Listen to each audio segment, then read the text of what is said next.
Looking at what we just saw, NFL Week 9 from a quarterback fantasy perspective. You got Jalen Hurts, Joe Burrow, Mahomes, Daniel Jones, Lamar Jackson. That comprised your top five. In terms of narratives, the discourse, the storylines, the takeaways that I'm really walking out of this week, I want to focus on Hurts is heating up. Jalen Hurts, another near 30-point week. Keeping in mind this scoring is 4-point pass touchdown, these numbers that I have here, as far as quarterback scoring. Jalen Hurts, back-to-back QB1 overall weeks.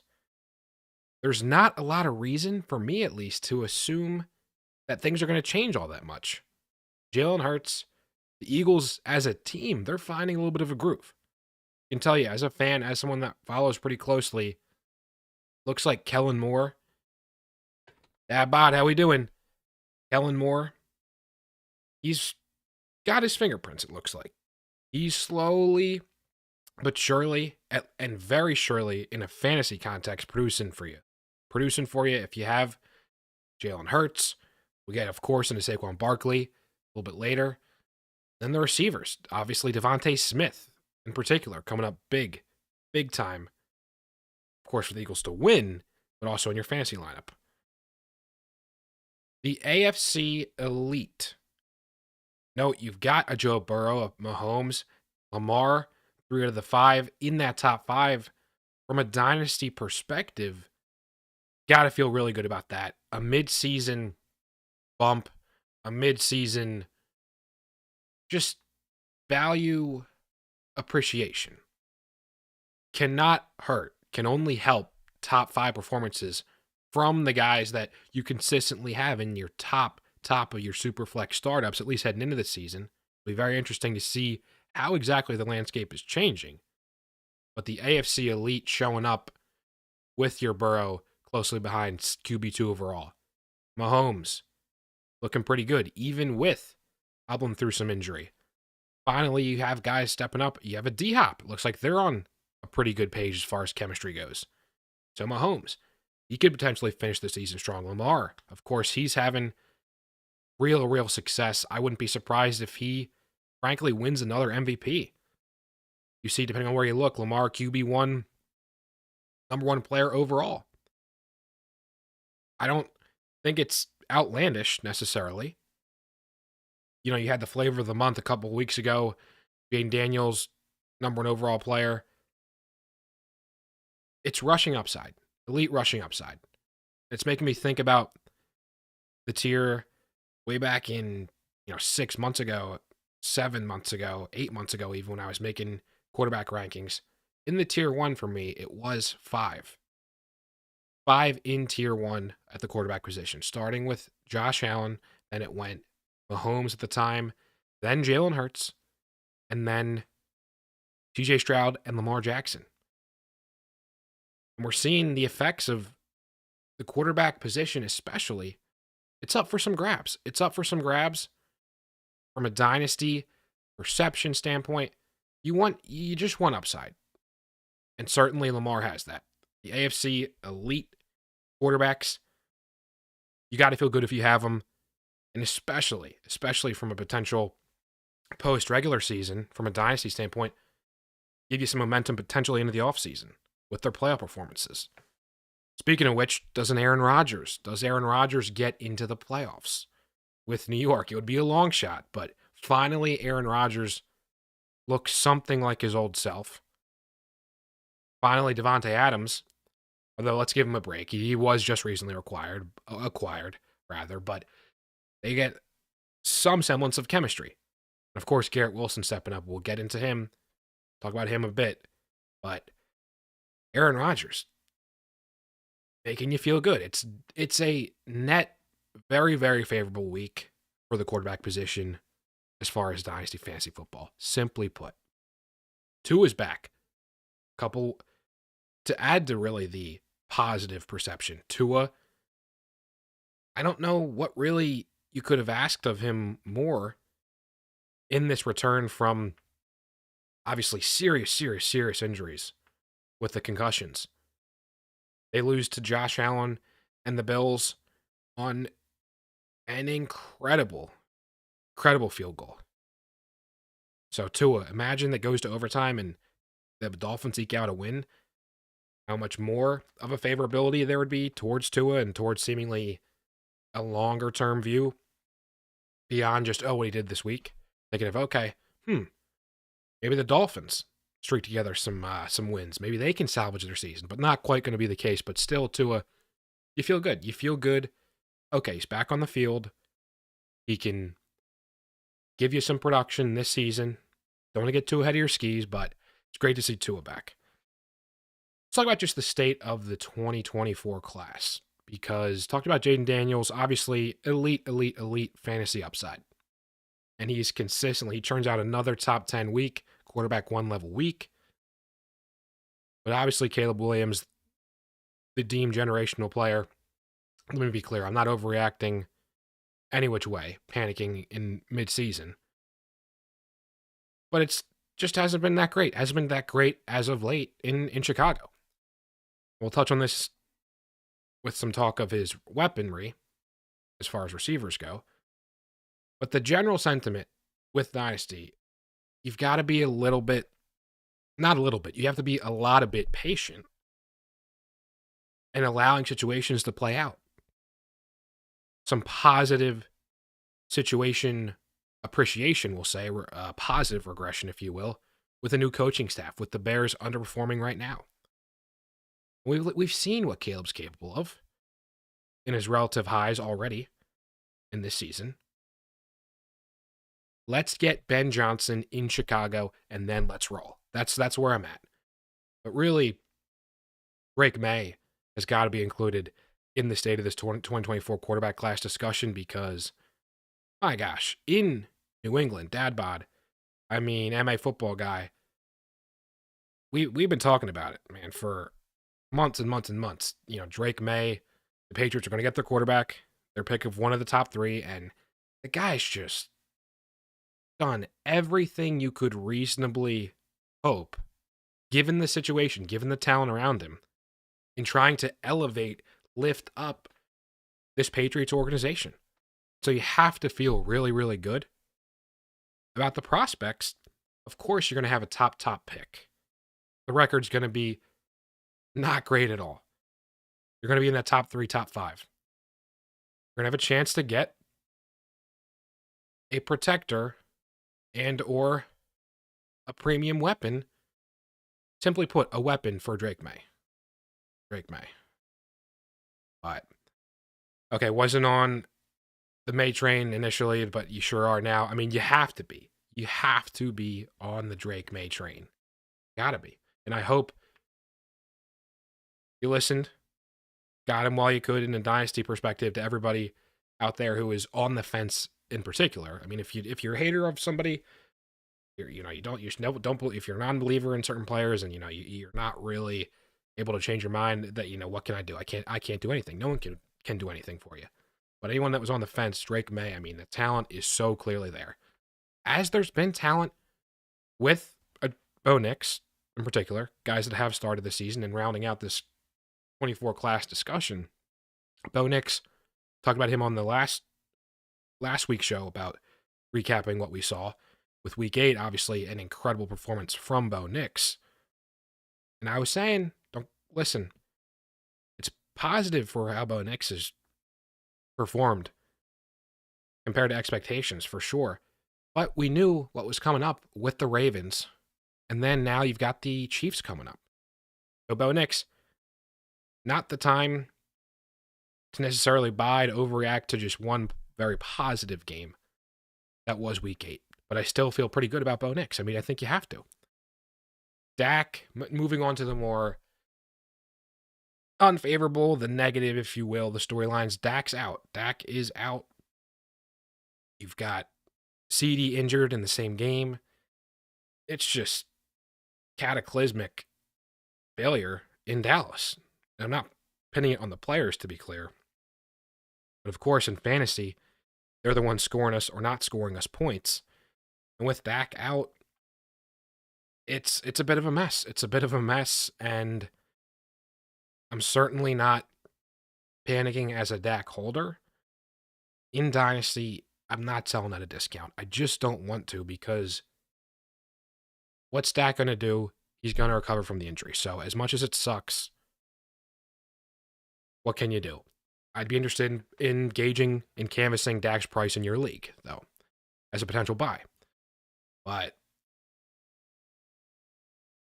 speaking of younger quarterbacks, not rookie quarterbacks, but guys that certainly made an impression in their rookie year dating back to last season, CJ Stroud. CJ Stroud struggles again. It's just, it's problematic with that interior of the offensive line with the left guard with Kenyon Green that we all saw last Thursday in New York.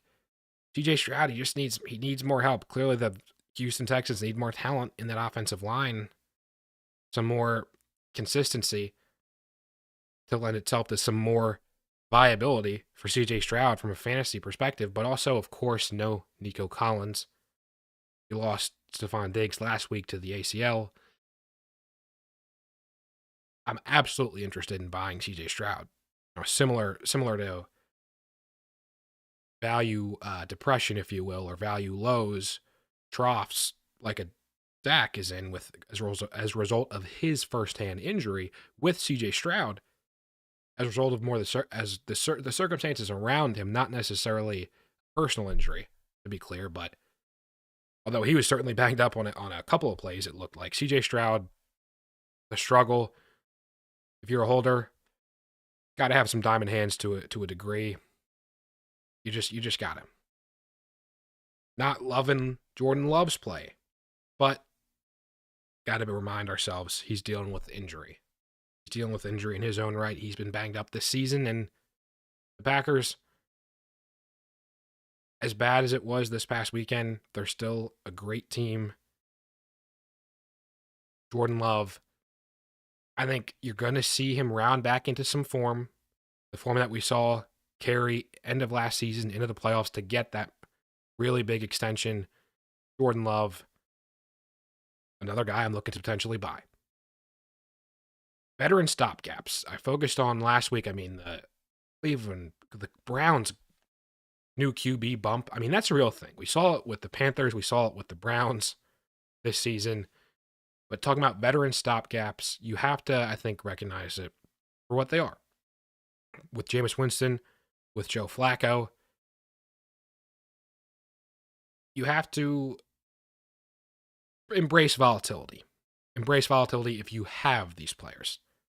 And honestly, you have to really look in the mirror and ask yourself, if you're potentially looking to acquire one, really anchor yourself in a week-to-week focus.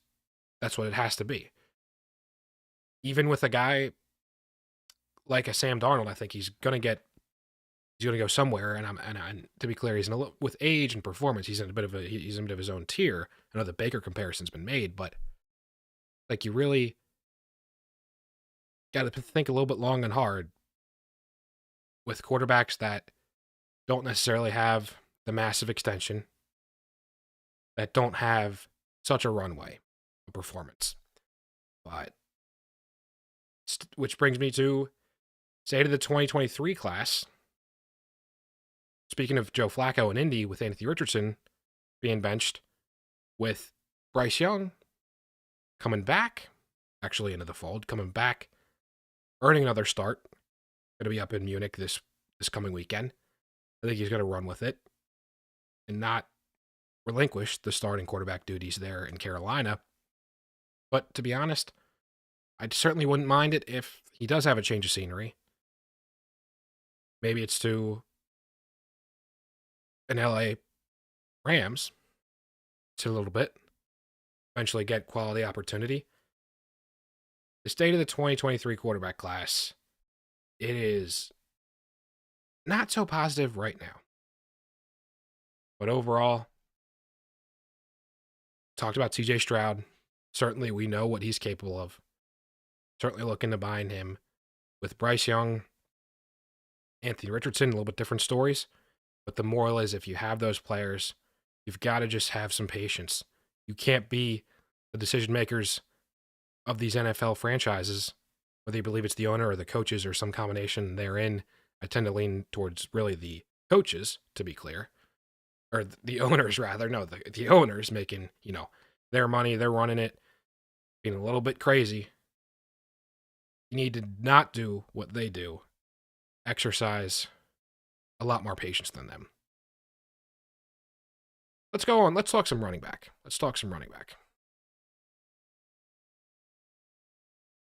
Saquon Barkley, I mean, unbelievable. Devon Achane, Kamara, Brown, Henry.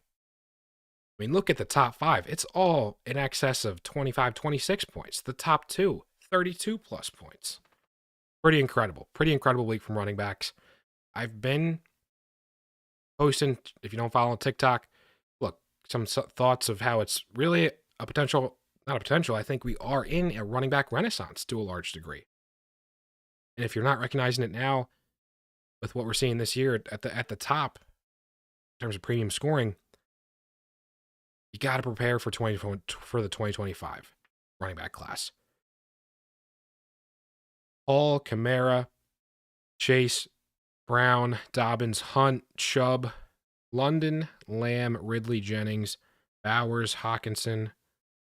Would I do J.K. Dobbins or Reed? What would you give for Debo? Augusto, I would definitely be cool with Dobbins for Reed. I would absolutely be cool with that. I would smash as they like to say, smash accept. Shout out to Jaden Reed for J.K. Dobbins. Absolutely would do that. Absolutely. Although we've seen, obviously, J.K. Dobbins coming off of a really nice performance. Long-term in Dynasty, give me Jaden Reed. I've said last week's show, Jaden Reed's the guy I want out of any Packers receiver. I think that's shown even in short returns. So speaking of Saquon, the hurdle, I mean, the guy has jumped to incredible degrees compared to the preseason Dynasty rankings, the preseason thoughts, expectations. Now, I was of the view that if he's even, with startups in particular, if he's even 80%, a 20-point per game player compared to what CMC was last year, there's no way why he should be a 2-round 24 plus 36 plus picks, 2-3 rounds of separation in terms of startup values. And my gosh, I mean, look at where we are now. Although CMC's coming back, which is awesome, on the horizon, but Saquon, man. And who knows, maybe A.J. Brown misses a game, or maybe he doesn't. But it just shows, even if, without, he has his role, and he is there to shine. I know, Jalen Hurts, you've got the issues of, vulturing, which you talked about I forgot to, but on the show notes, Saquon Barkley, the touchdowns were vultured a little bit last week, but this week, not quite the case. Saquon Barkley really spearheading the running back movement that we're seeing, the running back renaissance in a lot of ways, which we just got to hope, cross our fingers. Good landing spots continue. Good situations that we've seen turnover this offseason, that they're there to stay. And I think they are. I don't think teams are going to cut bait with just because these guys, age is just a number. Age is irrelevant. Fantasy production, right? That's not in the box score. And with these teams, with the success they're having, with your Derrick Henrys, with your Saquon Barkleys, Alvin Kamara, putting the Saints on his back, signing an extension recently, you've got to like what you're seeing from running backs. I mean, the returns this year have just been fantastic. At the top. Focusing on the 2023 running back class. They're elite. Elite last year in the rookie year. The talent, we know that Bijan, Jameer, Devon, they've been what they showed as rookies. It's just holding true. Again, back-to-back weeks. It sounds same old story, but you got to love what the 2023 running back class really serving as an impetus Another indicator, condition for this running back renaissance that I view is happening. And so the back in vogue, the zero RB days. I think really moving past that in Dynasty fantasy football, people are going to rethink. Obviously, there's at Superflex formats, the value of the quarterback very much in question. The value of receiver as a function of quarterback, depressed scoring. Running back is as independent a position as relative to quarterback and the others. So there's a lot to like. There's a lot to like and to think about building your team with a premier running back or two. Alluded to it, you got to get ready for 2025. The running back class is incredible. Ashton Genty, not quite to a Bijan level in terms of raw prospect, but he's in that tier, that conversation for tier one. He's going to be a tier one running back. Then you've got guys like Caleb Johnson, Omair and Hampton. He's in my RB2 currently. Judkins, Henderson, Singleton, Raheem Rocket Sanders, my guy at South Carolina. There are so many. I'm only even count. There's just too many. There's too many to count on one hand, two hand, three hands, four hands. You just gotta embrace that noise in this draft class, a continuation of the steam that running back is building in Dynasty from a positional valuation. 2022, that class did struggle a little bit this last week. Of course, you're talking about Breece Hall, Ken Walker, another kind of slow week, but I'm not really panicking there, as I am not with Breece Hall whatsoever. Kyron Williams, James Cook, not an incredible week for the 2022 class, but I'm certainly not panicking on any of those players. AFC South woes, really with the Colts and the Jaguars. They're teams that are in some struggle. We're going to associate the running back lack of production. It's inextricably linked. As teams' success or failure accrues, stacks week to week, it's going to be tough to shake some of that perception, some of the narrative attached to these players. I've never been the biggest ETN guy. Clearly, Tank Bigsby has earned and has been carving out a role there. Even Dearness Johnson, you talk about the interception, how he's the target on the game-losing play. Jonathan Taylor, though, different story. Do have some full faith and confidence in Jonathan Taylor. I think Anthony Richardson, we're going to see him start back at some point this season, which point I think it actually can help Jonathan Taylor lifting up the ability, that offense viability to move the ball down the field if Joe Flacco just can't live up to the ability to elevate from a passing perspective. And then let's just wrap up 2024. Really needs Jonathan Brooks, yes or no? Let me know if you guys agree with this, but at least he's being elevated, activated. He might not play, but he's at least missing or not by being activated, elevated, but potentially not playing. Relative to the PUP list, he's at least in position to start a game this season. If he wasn't ahead of this week, ahead of the window, to be clear, in accordance with the window, 21-day window, he would have been on the shelf for this season. So it wouldn't have been just innately bad because he wouldn't have necessarily had anything to make you really rethink by virtue of not playing on the field. Not really anything negative, but also not really anything positive. So with this class, look, we knew Brooks, Benson, they were evaluations at best in your late first round, late first round, early, much more early second round. Reality where I drafted them, where they were going consistently. Tyron Tracy has been a godsend to a degree.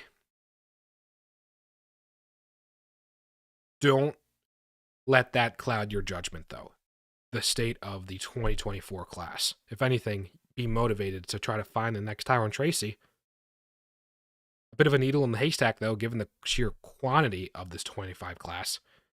Really interested, just throwing darts at the running back class in 2025. 2024, though, would love to see Jonathan Brooks, if it's not this week, next week, start to show some things in Carolina. Addison or Pearsall at wide receiver 3. I think it's got to be Addison for me. Addison, I just see a bit more of a consistent viability, opportunity, dab bod. It's got to be. It's got to be Addison, Pearsall. If choosing who to start. Speaking of Pearsall, speaking of receivers, though, JSN explodes for 37 points, less a DK Metcalf. Imagine if DK Metcalf was potentially traded. I know that was really never a rumor that had a lot of weight, a lot of legs, but man, imagine if DK Metcalf got traded.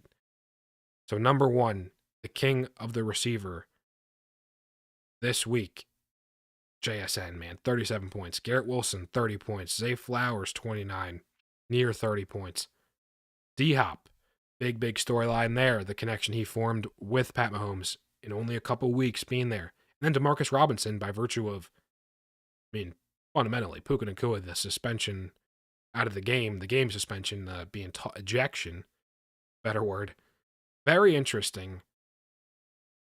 I think it's a bit soft. I know throwing a punch, it's a very delicate, fine line. But you got to have a little bit more judgment, I think, there. Puka Nacua, that's just brutal if you have him. It's totally out of your control. That's something you don't even think of. So, don't expect Marcus Robinson, I guess, moral of the story, to be in the top, obviously be scoring you 27 points. I think that's safe to say. But on the more positive angle, JSN, man, let's just hope this bodes well. Really an impetus for his usage, the utilization in Seattle with a grub offense, the comfort level that Geno Smith has with him, to the point where you're not going to average 37 points week in, week out. But to a point where with a DK Metcalf returning soon enough, or maybe not, and potentially JSN gets another shot at a commanding target share. JSN, it's been a bumpy road, but this is quite a good week as you can possibly hope for. Last 9. Look, if people are reactionary and do kind of have now this expectation of this degree of scoring, it's not an inherently bad time to check in, see what you could sell them for, or to really listen hard to people's inquiries as a potential relative sell high. But at the same time, on the flip side, you got to be really excited to see this play out. To see it play out. And let's just think about it this way. JSN, DK, beyond this year, long term there in Seattle. Why can't it be, to a degree, an A.J. Brown and a Devontae Smith type coexistence? Wilson. I haven't seen Castaway, but I figured that's kind of a aptly named headline here. Garrett Wilson. Who could have seen this coming? I could have seen this coming. In terms of not falling behind the wayside just because of Devontae Adams enters the fold. He's established a rapport. He did the early parts of the season with Rodgers, and Rodgers in last season. Yo, how we doing? Garrett Wilson, you're feeling good. You're feeling phenomenal as a Garrett Wilson holder. And let me be clear, I don't think these type of spike weeks are out of the question with his talent, with his situation, with being the alpha, with Aaron Rodgers. If they can an MVP like an MVP light form from Aaron Rodgers, Garrett Wilson, I mean, he should be a mainstay in this top 5 range. He really should be. And to think he was barely hanging on to top 12 valuation in Dynasty, looking at a keep trade cut about a week ago, or, immediacy after the news, just doesn't make sense. It doesn't make sense. The underlying talent, the production, not going to fall off a cliff.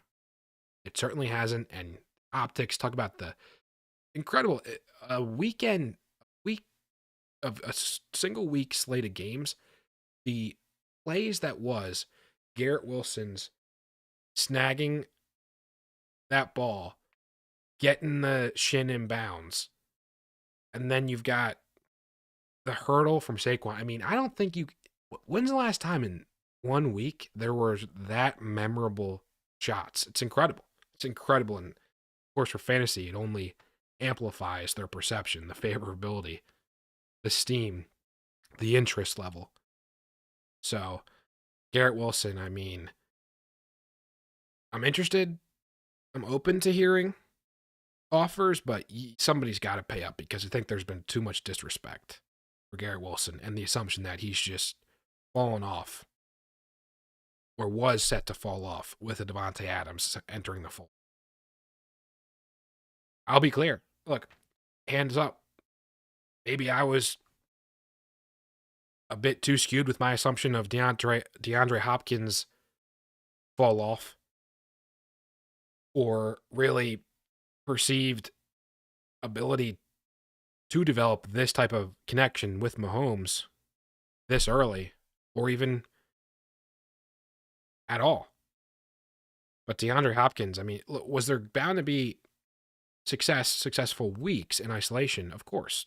A Mahomes, a Hopkins, the veteran presence, the success they've shown individually. Of course, there are going to be weeks like that. But the timing of this, it really does make you think, look, D-Hop, he could be a candidate to surprise me at least. Maybe not to you guys, maybe not to a lot of people. But also keeping in mind what you're getting, the value of what you're getting right this second, this span from the middle to the end of this year, because Rashee Rice going to come back at some point. Because DeAndre Hopkins might not even be in Kansas City after this season. Excuse me. It could be a lightning in the bottle. I if anything, skewed toward it being a lightning in the bottle, flash in the pan type of week. But he certainly has the opportunity for at least the rest of this 2024 season. So, you got to think of the individual player utility to your team. If you're a contender, obviously, at this point, if you have players, you're thinking long and hard about your trajectory, where you are this season, what your objective is to contending, rebuilding. I mean, Hopkins is a very, very appealing player to have in your flex as a contender, putting points on the board for you. Also, if you have him, and he's really one of the only guys on your team of note, you're stuck in the middle, you don't really need to bet on him. You shouldn't bet, at least, on him to be, though, the savior team. So I'd definitely be interested in selling for the right price. Talk about Garrett Wilson. Davante Adams, strong week. Was a little bit skewed. You can say, well, that last final throw, getting him double-digit points, that touchdown pass with Rodgers, that's such is fantasy football. I mean, I can't say that's likely, end of game plays. Can't assume that's going to happen right week to week, but that's just variance in fantasy football. You're going to get fortunate plays like that. And nonetheless, a statement that, hey, Davante Adams, maybe he's not so washed as you were thinking based on that first week in New York. And if anything, compared to D-Hop, he does have some longevity, or at least ability to assume such, in his situation with his quarterback, the pre-existing connection, the contract. Davante Adams, my projection still is, he's not going to break any higher than where Mike Evans had been, pre-injury in that wide receiver 36 conversation, fringe wide receiver 3 in Dynasty. Got to be realistic to a degree, but Davante Adams certainly feeling good, feeling better about his prospects this season, the ability to make a case for his trajectory, even through the offseason in New York. They trade Mike Evans. So it's really going to be Garrett, Davante. Not that Mike Williams really garnered such a command of targets, but it's then clearly once he's healthy, Lazard then into that fold. But we know the triumvirate. Running back is Garrett Wilson. Receiver Garrett Wilson. Receiver Davante Adams. Running back Breece Hall. To be clear. Clear as day who the players are in New York. With JSN, you've got to love also Zay Flowers, Quentin Johnston. I mean, shocking many, hand up, myself included. Quentin Johnston, man, he's putting some performances together this year. He's putting some performances together. Got to give some kudos to the 2023 wide receiver class showing out. Certainly an interesting time if you have one of those players. I mean, Quentin Johnston especially. JSN to a similar degree. Zay Flowers, obviously, he showed promise as a rookie, and he clearly was ahead of, or maybe depending on JSN, how JSN was valued in your league, given he was wide receiver 1 heading in, depending on how much, if at all, there was a appreciation of his value in your league, and if, say, Flowers appreciated beyond him. But with Quentin Johnston especially, embodying somebody who's just in the tank, perception-wise, don't want to touch him with a 10-foot pole. It just shows the value of having a flyer. And I know, talk about roster construction, the value. It's not safe to assume for anything, right? You know what happens when you assume? You make right? We all know the danger in assuming. But in Dynasty, to a degree, at least of manageable scale, it's not a danger to hold some hopium, to track, to be real about, well, who's the competition? Yes, Ladd McConkey, I really like him and his prospects.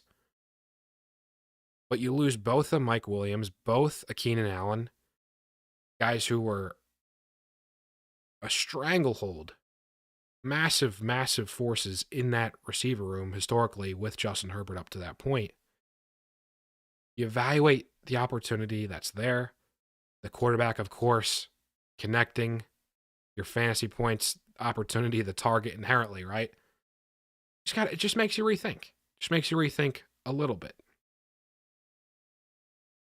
Conversely, with the 2023 class showing out this week, 2024, a little bit of a dip. A Marv, a Neighbors. Aforementioned Ladd McConkey, not as crazy week as he had previously, week 8. Rome Odunze actually being the guy that had his explosive plays. 4 for over 100, 105, 106. And I absolutely have had diamond hands with Rome Odunze, to be clear. Moral of the story is this is a potential buy opportunity. I'm canvassing, checking in on prices for these 2024 wide receivers. Just test the market, gauge, seek information, right? That's the key tenet of Dynasty Fantasy Football. Got to seek information. I really want to talk about not even siloing wide receiver in this discussion, but when to sell a player. Before we do that, Augusto, would you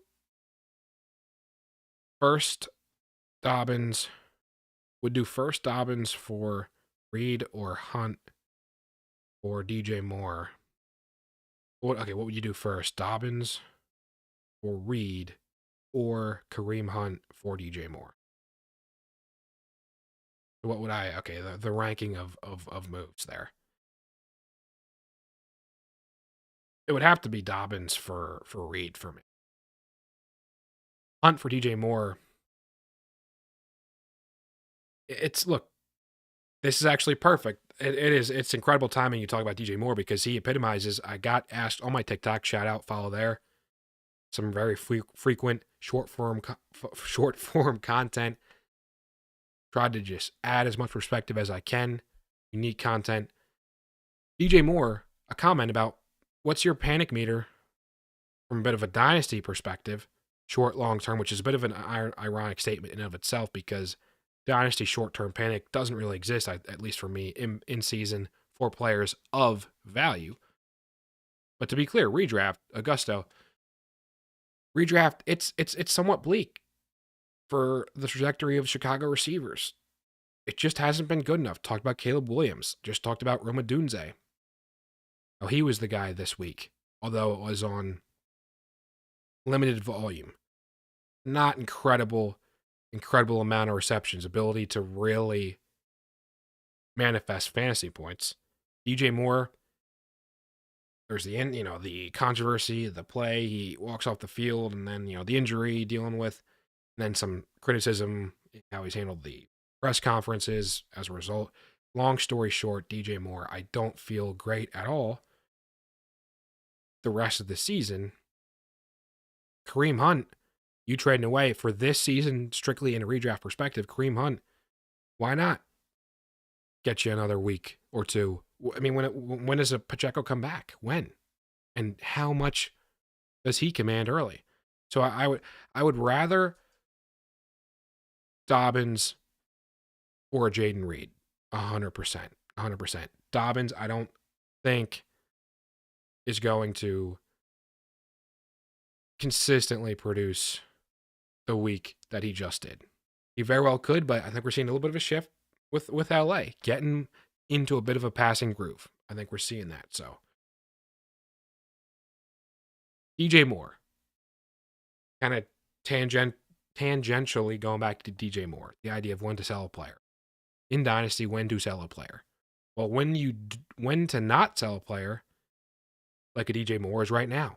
The perception around the player, which dictates so much of a dynasty value, you can't quantify. It's not about just what you performed this week, the last 3 weeks, what you're going to do the following 4 weeks, 5 weeks, how you end this season. Because there's a permanent element to it. It's not redraft. It's not just this season. So perceived value that it's impossible to actually quantify.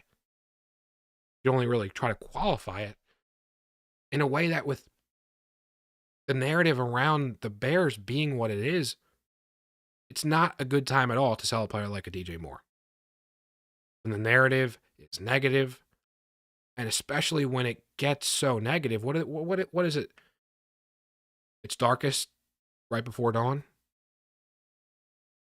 Comparing that, using the Chicago Bears, who is rumored heavily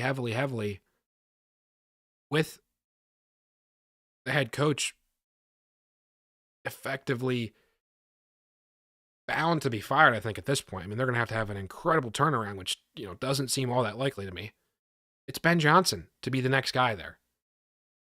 From an offensive standpoint, you talk about the architect of the Detroit Lions, who have been incredible. DJ Moore, you're going to have an ability to sell him, trade him away in the offseason. Recoup value then. Allow a guy like him to appreciate in value. Where assumptions, talk about assuming, when assumptions get vaunted up a little bit more positively than negative. They're not going to be out in the field. So what can we cling to? Narratives about teams that are going to break out, to bounce back. Relative success to how they finished, how they performed the previous season. That is, currently this season, in terms of what's it going to look like in the February, March free agency draft, coaching carousel. That's going to happen, of course, first and foremost in that January, February timeline, DJ Moore epitomizes to me the idea of when you don't sell a player. So when you do sell a player, so when to sell a player, especially asking, okay, well, what is his value to me? What am I looking at from a broader team perspective of winning or rebuilding? You sell a player when they have stacked positive weeks together. They have stacked potential out when they have an outlier week, right? Because I know it's easy, and I'm a victim of it myself. I'm not saying by any means I'm not perfect, but you can assume a little bit. Sometimes you see a lot of positive. Okay, but you take stock of if it's okay. Is this a pure redraft? Is it a 1 week opportunity? Relevancy? What's the viability of this player? The usage, the opportunity, the potential matchup, even if you want to really ask tough questions, the caliber of team that they played versus who they might play the next week. After positive, that's when you sell. Don't want to sell during the bad, during the negative. And I know there's the argument to be made about, well, sunk cost and just cut your loss. Just get something. But the NFL, there's too much volatility in players. There's too much fickle decision making on a whim week to week by owners, GMs, coaches, and season to season even. I'll just hold players more often than not.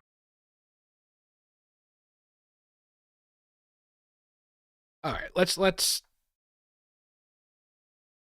go to the tight end discussion. Wrapping this up, week 9.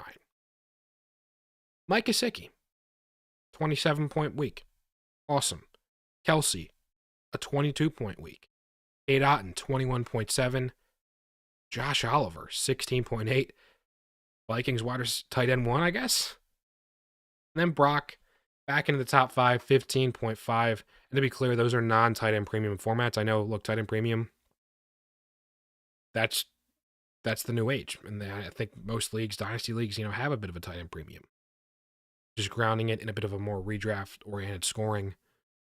And really, if anything, putting into perspective just how much with these type of numbers you would need to juice tight end scoring comparatively for top 5 even, outside of top 2, top 3 and beyond, in many cases, to be competitive with other positions.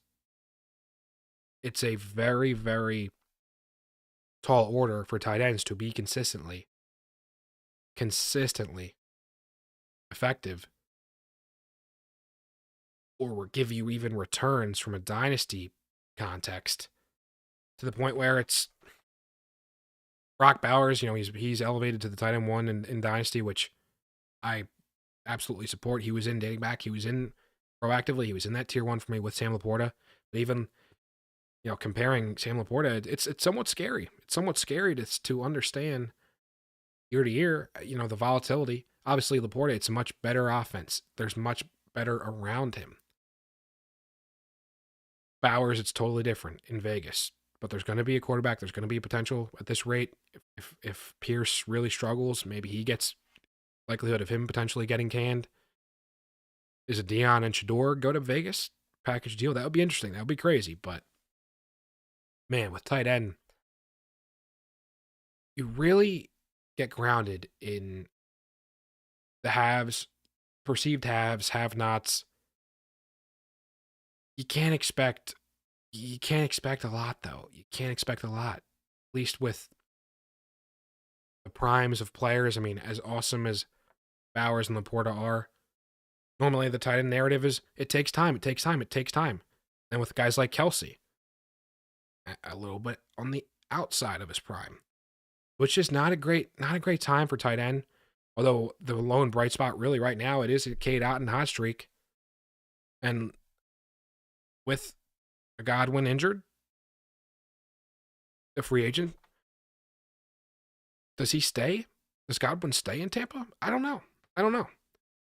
There's positive uncertainty with Cade Otton with the hot streak he's on. Clearly a primary guy. I think certainly he's got to factor into with another week or two with this degree of a strong performance. Got to really factor into your top 5 even tight end discussion, right? Because when you see it, you latch onto it. But just using the Sam Laporte example, there's a bit of a danger in doing it. It's like none of these guys, have quite had the Travis Kelce, clearly, the best tight end of all time. There's a long way for anybody to really reach that Travis Kelce territory.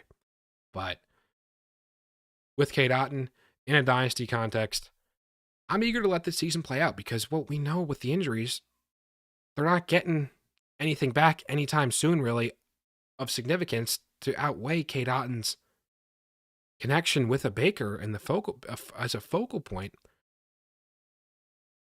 I guess at this point, we're getting into the point where trade deadlines do matter in your league, if you have them at all. So I'd be interested in waiting until the deadline to see if you do have a deadline, what people are really interested in paying if you have Cade Otton. But also, if I'm a contender, I'd check in. I'd check in to see what the Cade Otton owner is thinking and if they're if they're motivated to be in a position to contend. Because look, if they are, but if you as a fellow competitor, competition, you can take away a tight end who very well could be on track to be the tight end 1 for a large part of a final stretch of a season. Cade Otton, very, very interesting, intriguing player who, honestly, it's needed at the tight end position, man. It is sorely needed, his hot streak, the performance that he's putting on. Mentioned Kelce. Great to see him be consistently now in this top 5 the last couple weeks running.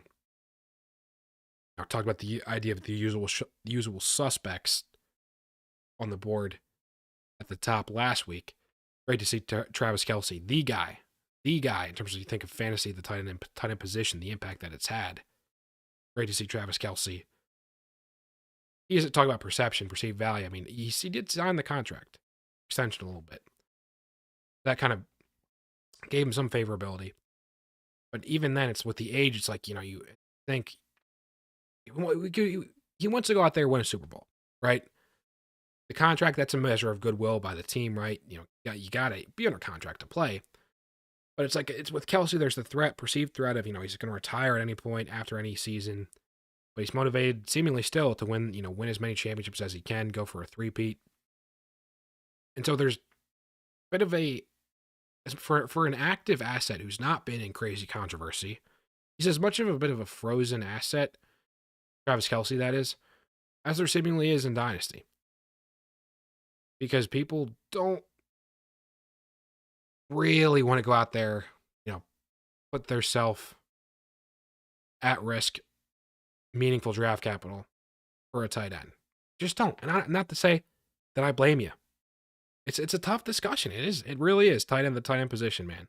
Brock Bowers, though, the bump, him back up in the top 5, really sorely needed for the tight end position, the tight end narrative, the tight end valuation. Uninspiring overall. I talked about the usual suspects in relation to Kelce, his appearance back in this top 5, back near the top of the positional scoring last week.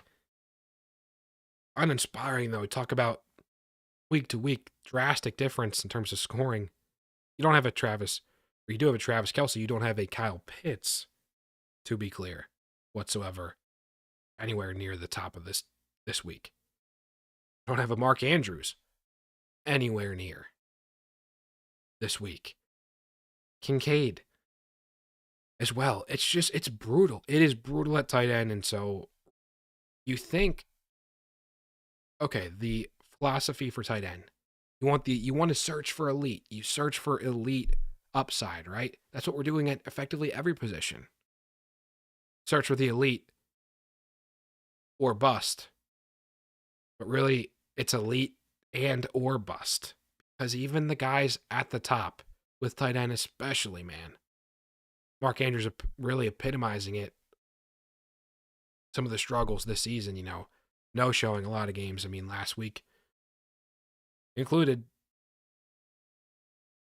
tight end. I mean, look, guys, you let me know your thoughts where you're valuing tight ends, because it is as troubling, as confusing as it's been for me, at least, trying to make sense of it. I think people are so, but also it's just factoring other positions, right? I mean, you are a function of one of only 4 positions in Dynasty, at least how I play, right? Don't play IDP or defense or kicker or anything like that. I think it is an interesting conversation about to what degree is it purely tight end's fault? To what degree is it, well, especially for me, acknowledging the running back renaissance, just taking precedent over tight end? And there's only ever in 90%, 95, probably 98%, 99% of leagues, you're only going to start one tight end. I mean, my sicko home league, there is actually 2 tight ends, so that's a slightly interesting conversation, talking about the premium, the value therein of a tight end, especially elite at the top, giving you that peace of mind. But even then, still, there's no guarantees at tight end in fantasy football. There just is not. In redraft, I know everybody's advocating, never draft a tight end anywhere early. I mean, it really does. It really makes you have these tough conversations in Dynasty. And as I discussed last week, I don't see anyone coming close to Bowers from a tight end position, prospect valuation, hype. Don't see anyone really emerging anytime soon in college football. So with that, if you guys enjoyed, drop a like, subscribe. We're getting real close to 500. I know with the live chat, look, if you didn't get a chance to hop on in, but you're here replay, let's continue the conversations in the comments. Keeping discussion, the discourse alive and well in Dynasty. I mean, I'm sicko about it. Bringing the people what you want. Perspective, guys. That does it. Wednesday, November 6th. Got Thursday coming up. Isaiah Likely out for Thursday night football. Ravens, Bengals. Theo, question in, would you pay Higgins and Brian Robinson for Saquon or London? For Saquon in a 12-team start 11. Okay, you're a contender. So Higgins and Robinson or London, Saquon. Okay.